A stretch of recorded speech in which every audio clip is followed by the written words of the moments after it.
Hello and welcome to the Software Engineering Unlocked podcast. I'm your host, Dr. Michaela, and I open you the doors to software companies and thought leaders around the world. Today, I speak to Scott Hanselman about how it is to work remotely for Microsoft, how to get such a position, about making tech a more welcoming place, open source, and productivity. I'm super thrilled for this awesome second episode.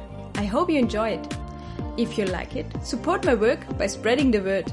Tell your friends about this podcast. Share it on Twitter, LinkedIn, Facebook. I promise you, I will do a happy dance each time you do it. So I'm really happy that today I have Scott Hanselman on my show. He's a real role model to me and I think to many others as well. If you look at his profile, you're probably just left wondering, how does he do it all? He has 3 podcasts, he writes books, he live codes, and he teaches and has a day job at Microsoft. He also has plenty of side projects. But the main reason why I admire him so much is that he actively works on making tech a more welcoming place for everybody.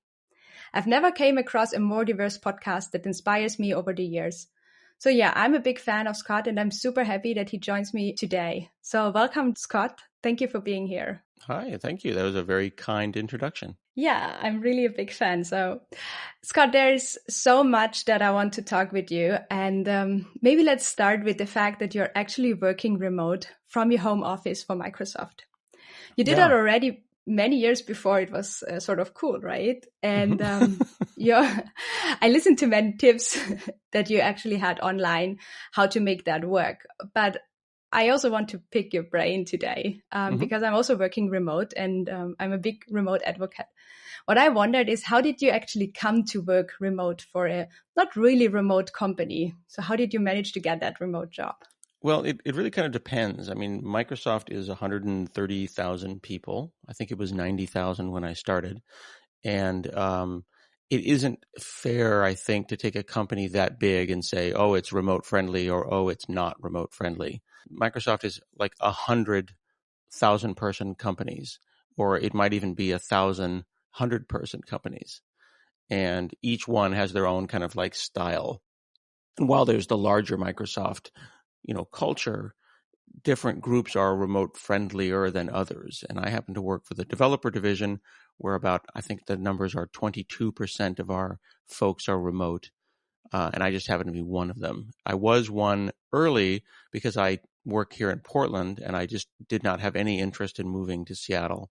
All my people are here. My parents are here, grandparents, my wife's family is here. So leaving Portland would mean leaving 20, 30, relatives. So it wasn't, I just insisted, basically, I think is the answer. And I was fortunate enough that the bosses agreed with me insisting. So I'm also working remote for Microsoft, but my story was a little bit different. I actually joined the team for some time and then I went to work remote. Well, it's even a little bit more complicated than that. But so you started already applying for a remote position at Microsoft, or did you have sort of a time where you were actually on a team and then you started working remote? So I started remote and have always been remote, but it is worth pointing out that I happen to be about 250 kilometers away from Microsoft headquarters, maybe 300. So I can drive up there in about 4 hours. So it's a long drive and it takes, a good part of the day, but I'm remote, but I wouldn't say I'm like remote like a New Yorker, or I'm not Germany remote, right? It's not a full day and a half of travel. So while it's inconvenient, if I left my house around 6, I could get there by lunchtime. So if my boss called me like right now, come and have a meeting with Scott Guthrie, I could probably get there before the middle of the afternoon. So that is a bit of luck that I've got in my location. Okay, yeah, that sounds much easier than for me. So you're working from Oregon and you're working from your home office, and you said you could actually drive there. But how often are you driving to the Microsoft headquarters? Well, like I said, 4-hour drive is a long drive, right? And it's also quite bad with traffic. So it's about 6 hours on the way back. I think I go there maybe every 6 weeks, maybe every 8 weeks. It really depends, right? I mean, like what kind of thing has to happen in person, face to face? That's the question you have to ask yourself when you're doing remote work. Whiteboarding, collaborating, really seeing someone leaning forward and seeing their eyes in more than just a webcam. When do those conversations have to happen? Certain HR conversations, certain, deep collaboration, long, full day architecture sessions can work better in person. Team building, but most day to day, what I call administrivia, administrative work, trivia work. Hmm. I don't need to be there to delete email. Yeah, that makes total sense. And while you're also a lot on the road, I imagine, how much of your workday is actually traveling and giving presentations, probably throughout the United States or even the world? Mm, that's funny that you mentioned that. It's because there's a little bit of I think there's a perception when you follow people on social media that they travel more than they do, because time compresses. So there's people in my neighborhood, my family even, who not my family in the house, but like my parents, who think I'm on the road every other week. I'm on the road about 3 to 4 days a month. So that's about Okay, 10%. that's not so Yeah, much. it's about Yeah. 10% of the month, right? The month is 30 days. It's about 3 days. Sometimes 4 if I'm going to go somewhere farther, but I'll go to Europe and I'll be there for 4 days and I'll come back. But if you don't think about me for 3 weeks and then you see me on Facebook and then you don't think about me and you see me on Facebook and I'm in another country, you go, oh my goodness, that Hanselman's always on the road. What's the deal? Yeah, exactly. Yeah, that's So true. I think there's a little bit of compression of time, but no, I wouldn't say the most busy time would be a week a month, and that would be for something like Build or Mhm. Ignite or one of those kind of things. So I find it quite manageable. Okay. And if somebody would like to interview for Microsoft, do you think that they stand a chance for interviewing for a remote position from the beginning on? Oh yeah, definitely. It just, again, it depends on the hiring manager and it depends on the group. If you go to careers.microsoft.com and you search for the word remote, though, very often you won't find anything. I don't think that our careers website has caught up with the things it needs to do to be friendly to remotes. I recommend that people interview the regular way, get as deep as they can into the process, convince them that you're necessary, that you're required, that you're the best. And then, as you move your way forward into the process, bring the remote issue up. And if they love you so much that they can't imagine not living without you, then they would hire you as remote. Then you have your remote position, right? Yeah, yeah. Yeah. I'm not saying it's going to be easy, but that's what I think. Yeah, I think that's a good strategy. What I was wondering, especially for the hiring, is, well, you also talked about that in one of your blog posts, and I think you're talking openly about that sometimes people have this imposter syndrome or they feel like a phony. And especially for hiring, or if you're on the job hunt, you have to present yourself in the best light, right? You have to give the impression that you can handle it all, that they can't live without you, and that, well, even for applying to jobs, maybe you're not 100% fit to the job description, but you still should still apply. I think hiring or being in this job hunt position is a really hard one, because you have to overcome this imposter syndrome, that feeling of being a phony, and just present you in a very positive light, even though that can be sometimes a little bit tricky. What's your Mm-hmm. thought on that? Yep, 100%. 100%. Just get through it. No, I'm agreeing with you. Like, I'm feeling like you understand the challenge and the problem with this kind of thing. If you do well in an interview, let me give you let me back up. I'll give you an example of someone who just got hired. I've had about 14 people that I've encouraged to come to Microsoft, and about 11 of them have been remote. And most recently, one of them got halfway through the interview process. They were starting to get an offer. They brought the remote thing up.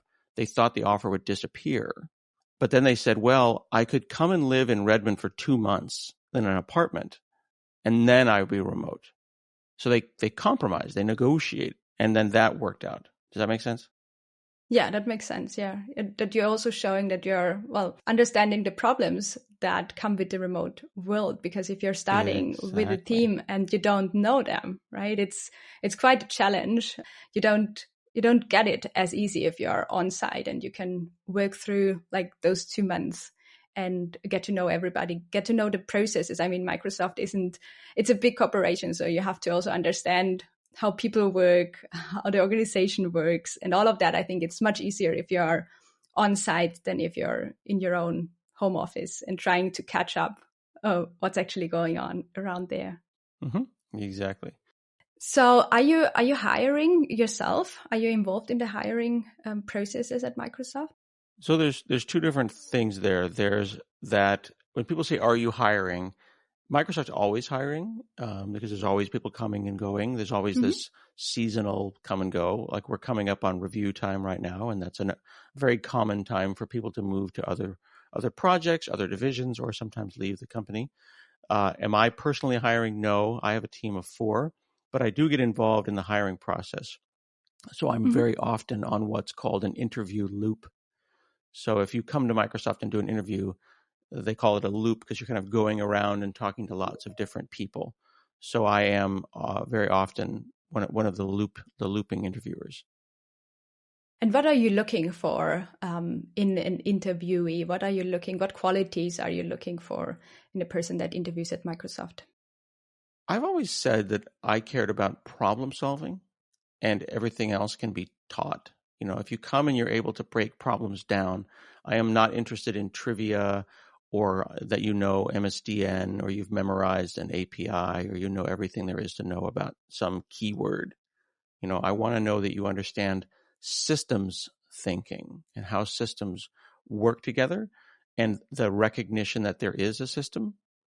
Mm-hmm. I gave an example recently where I was helping volunteer at an event for some young people, and they thought we were going to talk about coding and keywords and public class this and JavaScript that, and instead I said, "My toaster's broken. Can you tell me how to fix my toaster?" That's a And good one. and all the 10-year-olds are like, what? Okay, and then one of the little girls says, "Well, if you plug a lamp in to the same place the toaster's plugged in, does the lamp turn on?"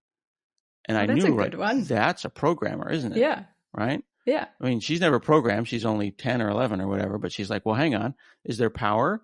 And then they started as a group debugging the problem. They don't know about fuses, but they know that mom or dad has a switch in the garage, and they go and they figure out the fuses. And then one of the kids says, does the neighbor's house have power? And I was Okay. like, Yeah. what a good one. Like, is the Uh-huh. power out in the entire city? So then we start working our way, through this. Mm-hmm. So I thought that was kind of cool. Yeah, that's really cool. And would you also do that in an interview loop at Microsoft? Did you give a similar example that's a little bit far from, well, from the day-to-day job of a developer, for example? Yeah, so there's actually, if you go and Google for John Montgomery interview, John Montgomery is the program manager he's a manager of program managers, the PM of PMs at the developer division, and he works for Julia, who is the VP of Visual Studio and all of the developer division. So John basically owns Visual Studio, and he has rolled out recently an all new kind of interview system by which, rather than a random parade of random people asking you random questions, instead, you're given a larger problem to solve as if you were kind of a consultant. And we make up a problem, and then you spend time working with the actual people that you would work with, and you brainstorm solving that problem until towards the end of the day, you have a more complete understanding of the problem. And the idea isn't that we're interviewing you so that you have the solution to the problem. We're interviewing you to see if you're a person who can help solve problems, right? The idea is that when you ask questions, people always assume that there's a correct answer, but really the right answer might just be a really good question that moves Mm-hmm. the rest of us forward because we don't necessarily know, the answer to these things. So how do you actually describe this interviewing process? Somehow also reflects a little bit on my question that I had with what do you do if you feel like a phony or have this imposter syndrome? Because if you don't have to get the whole thing completely right or to know exactly all the technologies that are on the job profile, but it's more about the way you're thinking and the way you're approaching a problem, then somehow it becomes, at least in my mind, more accessible, more doable as well. Well, one of the things that we figured out when we started changing how we interview at the developer division was actually recognizing that not everybody does their best work in high pressure situations, right? An interview is very high Mm-hmm. pressure. You have a bunch of strangers asking you questions. And if you do have imposter syndrome or you're anxious or whatever, you're very likely to be thinking, this is a nightmare, right? Yes. So we want to put together that if we recognize that some people have this feeling, and if you, the interviewee, also recognizes that, then how can we make it comfortable? How can we not make it a thing where I'm on one side of the table with a bunch of scary people and you're on another side of the table with a bunch of scary people, and we're going to just throw questions at you, and really make it not a fast-paced thing, but somehow let's sit down and have a cup of coffee, quietly, slowly, low pressure, brainstorm, talk about the topic, and see what is the ideal way to work with this person. Like, maybe we write some things down. Maybe we share the interview in advance. Wouldn't you love being prepped for the interview by the interviewer? I mean, that would be awesome. Yeah, we could tell you the problem we're going to work on in advance. Like, the idea is that going to an interview right now is a surprise, right? Surprise, we're doing Ruby today. Surprise, we're talking about, you don't know. You can guess, but it's like you spend all this time thinking that, but not going to work every day isn't always a surprise. Why does an interview need to be a surprise? Yeah, true. Yeah. So is that actually something that you're already doing, that you're prepping people? Yes, that is absolutely how the program managers at the developer division are interviewed right now. So what we do, we share the interview in advance. We give them an actual problem, and often we'll give them a real problem that the team is trying to solve, something we're actively working on. That way, they don't feel like it's some like, hey, we're going to make a tic-tac-toe program in C#. We'll also give them some data, give them some customer research, some mock-ups and stuff. And we want them to understand that it's not we're asking you questions. It's we want to work with you because we're going to work with you for years, right? We want to find out what it's like to work with you. So we're working on a problem together as opposed to we're looking to you for the one solution. Yeah, that sounds really a good process. Is that because at Microsoft there are several stages as well? Is that before you're actually on site, or is that already when you have an invitation to come on site and interview with the team? Well, there's phone interviews. Some interviews are remote. We've done interviews on Teams, on Skype. We're starting to avoid one-on-one interviews now. So we always have two people per interview, like rather than one-on-one where like one person talks to one person and then they bring another one person in. We try to pair up interviewers. Sometimes that's remote, sometimes that's not. It really just depends on the situation. Okay. And one of the things that I also wanted to talk to you about, and I think it's fitting into that whole topic that we just discussed, is culture. And well, especially with interviewing, sometimes there's this need or this feeling that you want to have actually a cultural fit. You want people that, like-minded. But I think for having a more diverse workforce, sometimes you have to look out of the box. Okay. Do you know what I mean? So obviously you're resonating with somebody, and that's a good sign, right? If you're resonating and you're thinking in the same direction and it's clicking, that are all good signs, especially for interview or also for work environment. But on the other hand, if you want to make a more diverse workplace and be more welcoming for people that are maybe thinking in a different way, it can be really hard to overcome that urge or the need to have those relations with each other. I sometimes feel that it's there are two forces that are pulling into two different directions. Can you talk more about that? It's not only interviews, it's also work environment. Sometimes it's people want other people to think out of the box or be creative, but on the other hand, if you don't have this immediate response of, oh, we are resonating, or I know where she's heading or he is heading towards, then we also start building up boundaries and say, well, we are actually not fitting together that well. And I always see that, as something that makes it difficult to build very diverse workplaces. And if we reflect about that more openly, maybe just give more time. Maybe it's all that it takes is some time to be open and say, well, I really don't know where you're heading, but you probably have good reasons for the direction that you're going, and let's just look where the whole thing ends. I think that the point about how people think differently, you might think differently because of your gender or your age or your environment or your background or any of 1,000 different things, right? There's a pie chart of all the different things that make you up. And it's very easy for someone to say, oh, our team is 5 men and 1 woman, and she thinks differently. But the team might be 2 young people and 2 older people and a veteran and a disabled person. And, there's, 1,000 different things that can be different about different people. But when there's an obvious thing that can be othered, where someone can say, oh, she's different, she's the other, then they can use that to subconsciously dismiss your ideas because they don't flow. Like 2 people who grew up in the same town, who went to the same university, who taught from the same teachers, they speak the same language. So if they're trying to solve a technical problem, they go, oh yeah, exactly, and then oh yeah, great, sounds good. And then you're like, whoa, what happened? But then you try to make your argument, and then they get maybe 1 minute, 2 minutes in, and then they start to dismiss you, because it's not because they're dismissing you necessarily, although it's possible, specifically because you're a woman. It's because you're not going, you don't speak their language because you didn't grow up with them in the same town and go to the same school. So we all in tech have to be patient with each other. And in the example that we just gave, it's really on them to be patient and give you some time to present your idea. Think consciously that your thinking process is different. And then if you can have like an ally or a person who can be with you, who can back you up in a meeting, like, hang on, I think she's making a good point here. What she's saying is, please continue. And then that's really team collaboration.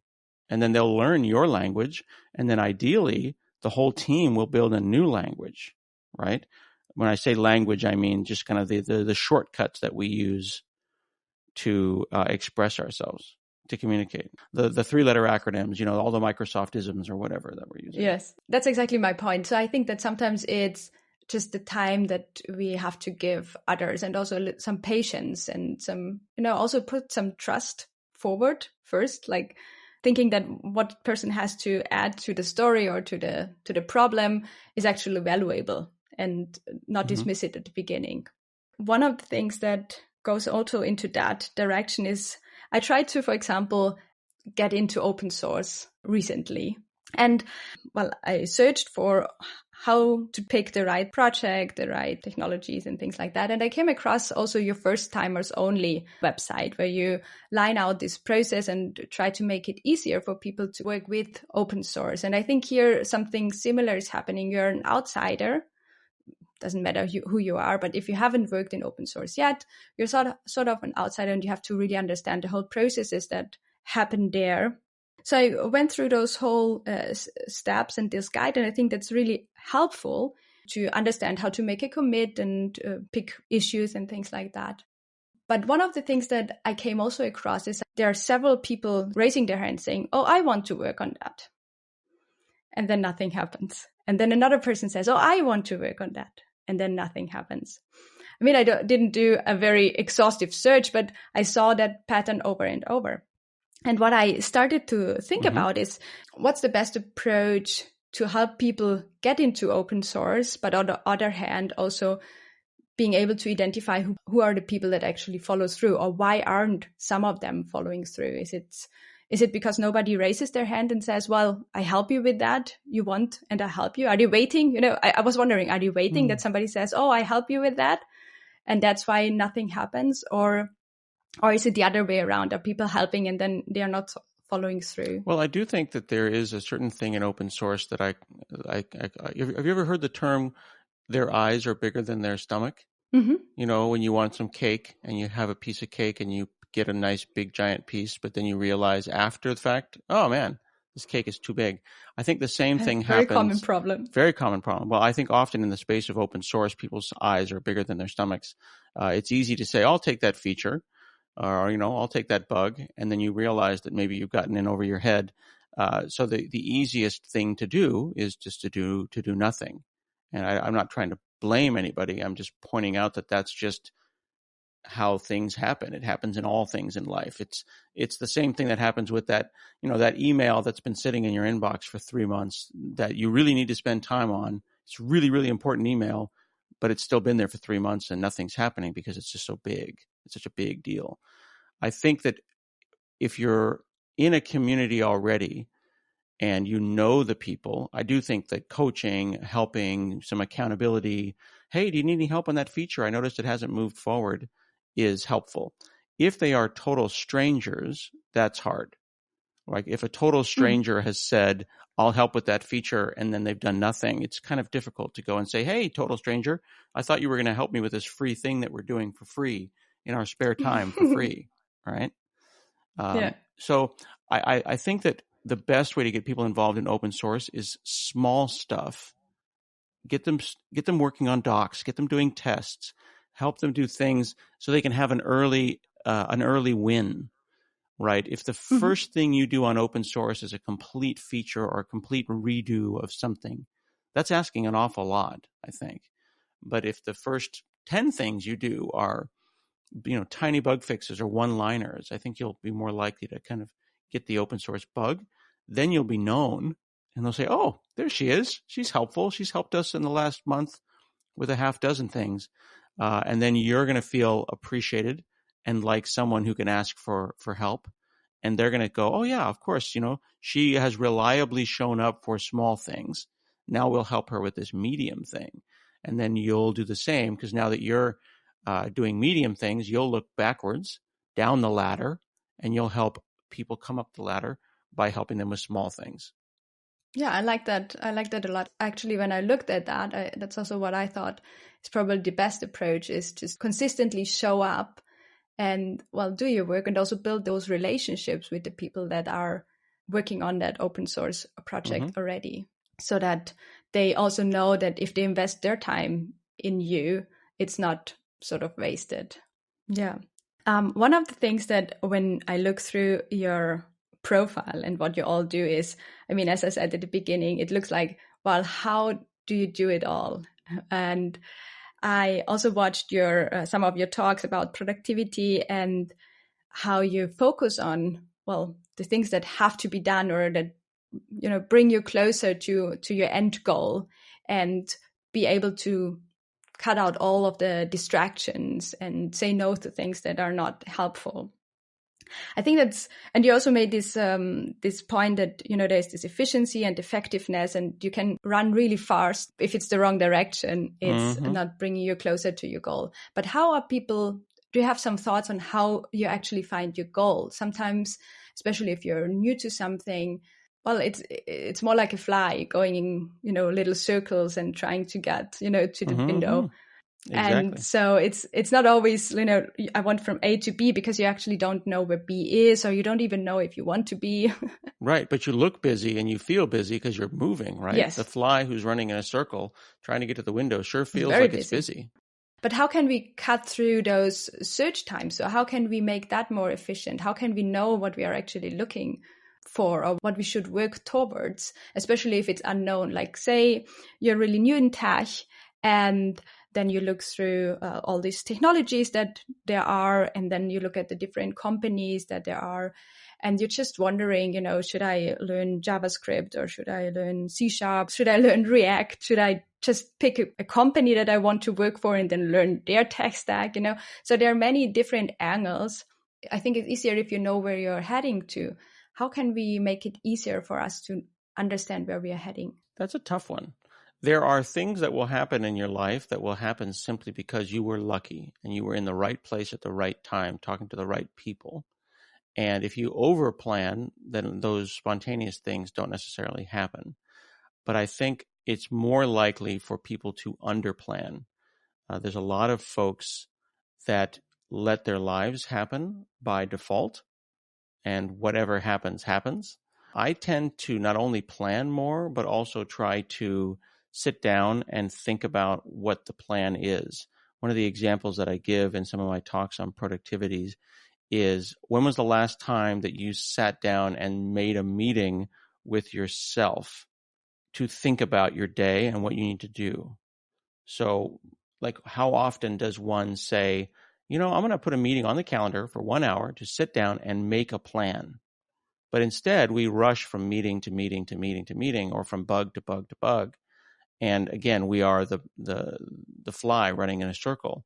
as opposed to stopping, landing for a moment, and then looking around the room and thinking about which direction the window's in. So I guess what I'm suggesting is some amount of intentionality. Does that make sense? Just sitting down and intentionally deciding. You don't necessarily have to be right. It's just nice to make the choice.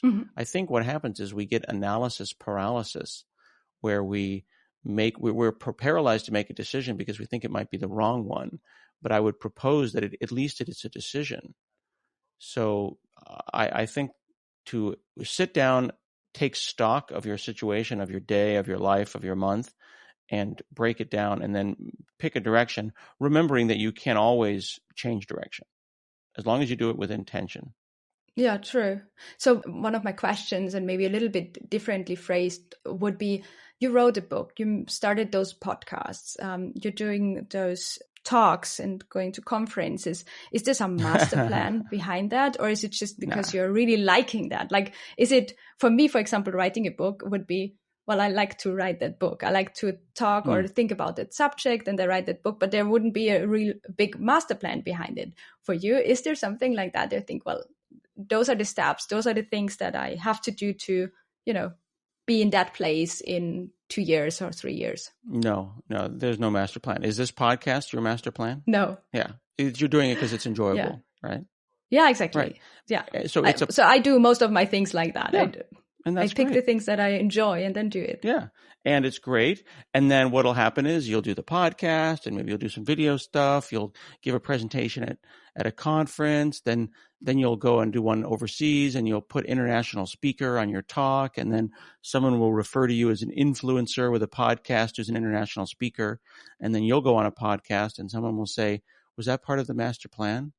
And then you'll be like, oh yeah, totally. 100%. Master plan, definitely. Yeah, exactly. I mean, that's what I hope that everything turns out, right? Just that you follow your heart, and then things lead your way. Bingo. Yeah. Yeah. I'm glad that you and I have the same master plan. Yeah, it's do what you enjoy, right? Mm-hmm. Yeah.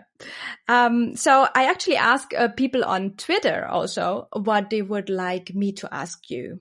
And I think some of the things I already asked you, so it was about working remote. But one of the questions that a person had was about processes at Microsoft. And so one was, for example, about DevOps, if that's really something that Microsoft invests in, if we have DevOps roles, and if other companies should also change their whole product lifecycle to use DevOps. I know it's coming completely different end, but I wanted to pick your brain and just ask you what's your thought on that? I think that DevOps is a very nice name and a very nice rebranding towards continuous software development, which is something that has been happening since the days of XP, extreme programming, and techniques like that. I was working almost 20 years ago, checking software into a system that would then build the software, and it would test the software, send a report out to everyone on the team. If the build broke, it would send off a siren. We had like a police siren, like a klaxon that goes on the top of a police car, and it would tell you if you broke the build. It was called the siren of shame. And we would then produce a virtual machine that the salesperson could then pick up and take. So each build produced a virtual machine that could be picked up and taken off and shipped. So that was DevOps. We just didn't know it because it was 20 years ago.